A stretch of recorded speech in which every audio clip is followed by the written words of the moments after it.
இன்றைய ஆவிக்குரிய வார்த்தை நீதிமொழிகள் 4:14.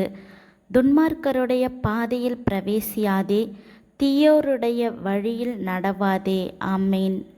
ஒரு சின்ன கதை. ராஜென்ற மாணவன் தன்னோட பள்ளிக்கு செல்றதுக்காக ஒரு குறுகலான பாதையை தேர்ந்தெடுத்து வச்சுருந்தான்.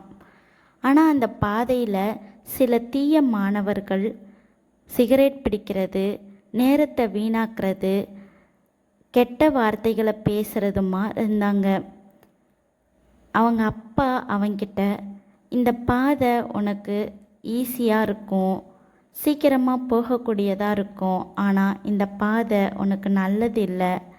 நீதிமொழிகள் 4:14 சொல்லியிருக்கு, துன்மார்க்கருடைய பாதையில் பிரவேசியாதே, தீயோருடைய வழியில் நடவாதே அப்படின்னு சொல்லியிருக்கு அப்படின்னு சொன்னாங்க.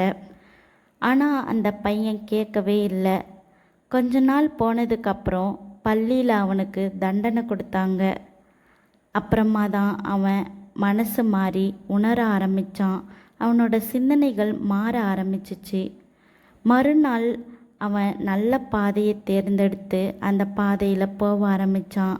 அந்த பாதை அவனுக்கு மெதுவானதும் பாதுகாப்பானதும் நீதி உள்ளதுமா இருந்துச்சு.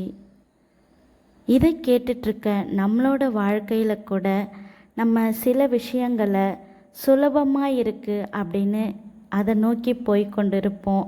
ஆனால் அது நம்மளுக்கு நன்மை தரக்கூடியது இல்லை, தீமையை தான் தரக்கூடியது.